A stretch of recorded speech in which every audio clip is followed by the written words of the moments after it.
For the first time in a long time, we get to talk about Star Wars on this channel, and I'm smiling through the mic right now because I've been a Marvel fan for a long time. I've been a Star Wars fan since I was 5 years old.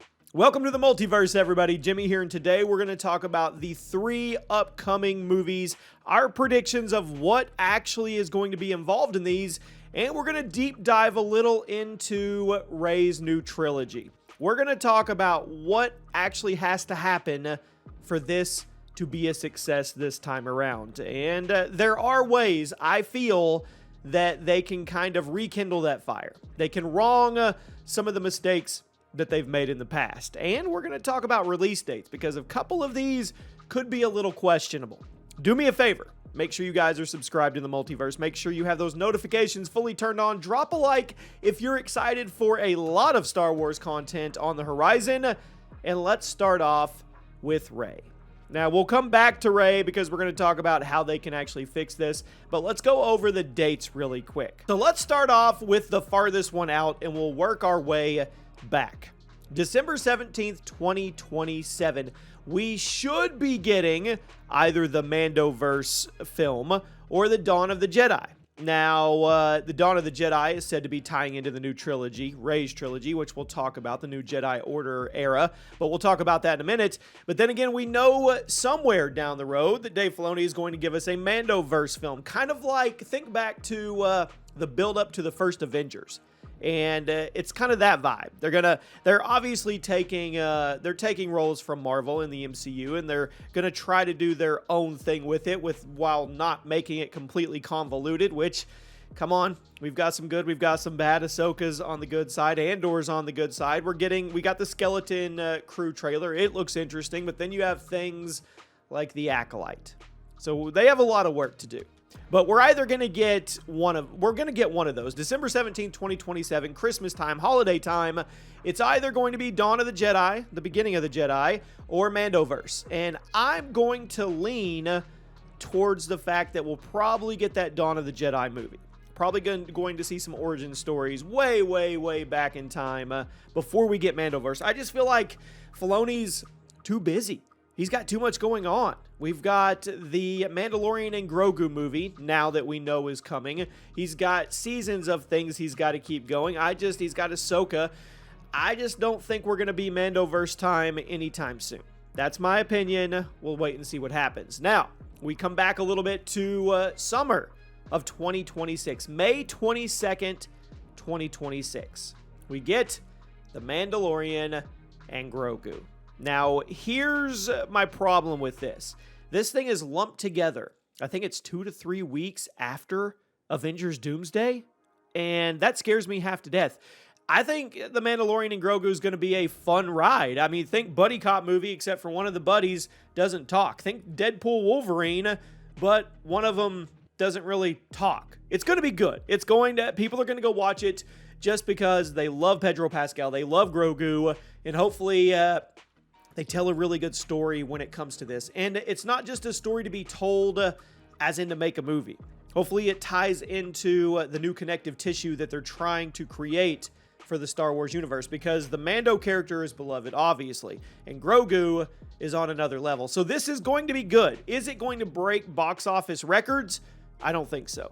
I really don't. And especially when you put it so close to Avengers Doomsday, come on. The return of Robert Downey Jr. in the MCU, this is going to be one of the most hyped movies of 2026. That's hands down already guaranteed.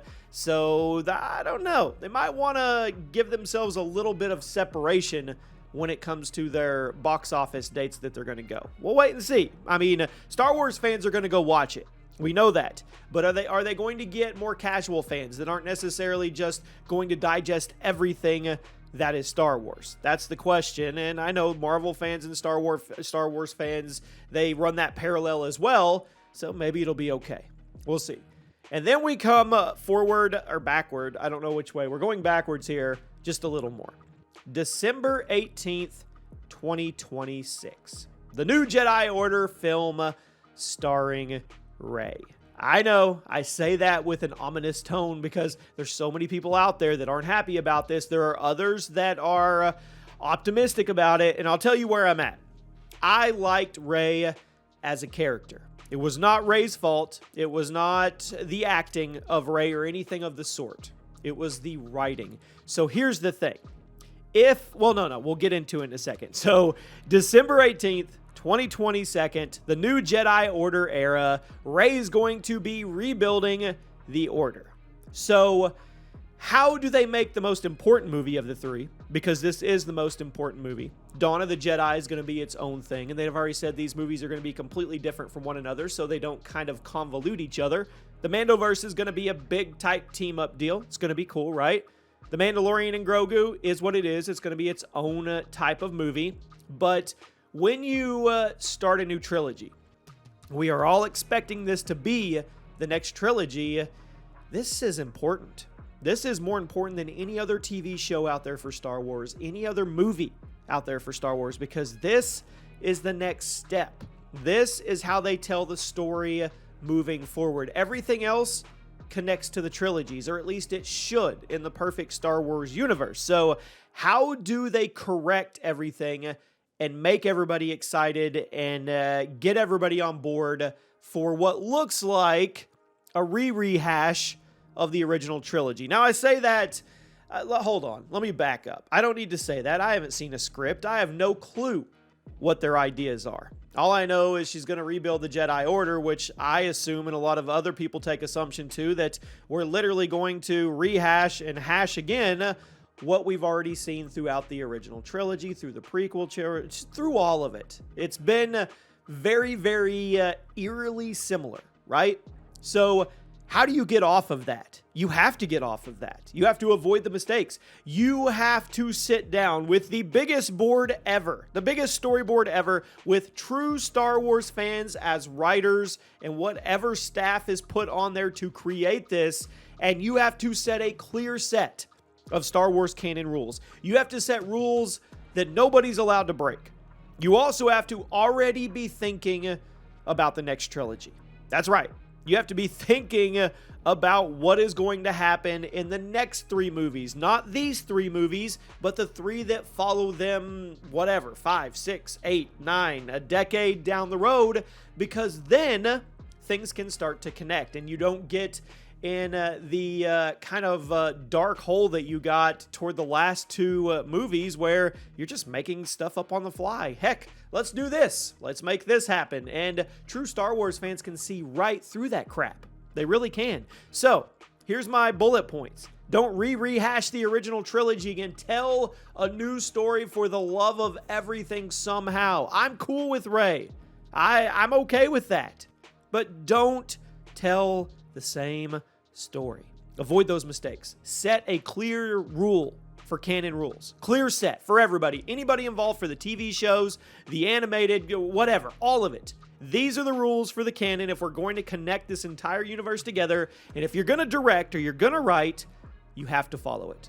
And the other one is you have to already have an idea. You have to have a clear path forward of the next trilogy down the road. That way we can tell this story, which builds up to the next story. And that's what Star Wars is. That's what Marvel is. It's stories and characters that build up to the next thing. You never get to the end, because if you got to the end, there wouldn't be any stories to tell. So I don't know. That's my wishful thinking. And you have to wonder, how will this trilogy tie into the Mandoverse? How will it tie into all of the TV shows going on? How will it tie into the Dawn of the Jedi? Because the word is it's actually going to tie into the Dawn of the Jedi somehow. How they're going to do that, I don't know. So you guys let me know what you think. But if you are a Star Wars fan and you digest Star Wars content no matter what, like me, well, we've got a good 2 to 3 year run coming up. Let's just hope they do it right. I'll see you soon.